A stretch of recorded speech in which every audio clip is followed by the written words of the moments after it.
আজ আমি আপনাদেরকে দারুণ একটি গাছের সাথে পরিচয় করিয়ে দিব। স্ক্রিনে যে গাছটি দেখতে পাচ্ছেন, যে গাছের ডগায় আমরা হাত দিয়ে দেখছি, এই গাছটির নাম হচ্ছে কুমারীলতা বা কুমারিকা। একটি কথা প্রচলিত আছে যে কুমারীলতা গাছের ডগা সাপ এবং চড়ুই পাখি খায়। এটা সামাজিক যোগাযোগ মাধ্যমে অথবা লোকমুখে অতি প্রাচীন কাল থেকে কিন্তু বিশাল আলোচিত একটি কথা।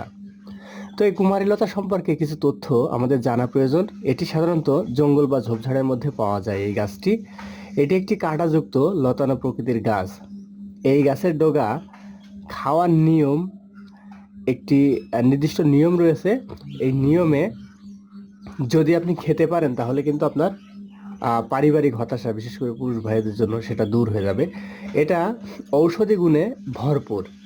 এই গাছটি বিভিন্ন হেলথ টোটকাতে কিন্তু এই গাছটি ব্যবহৃত হয়ে আসছে অতি প্রাচীন কাল থেকেই বন্ধুরা। অনেকে বলে যে এটা হাজার গুণে গুণান্বিত একটি গাছ।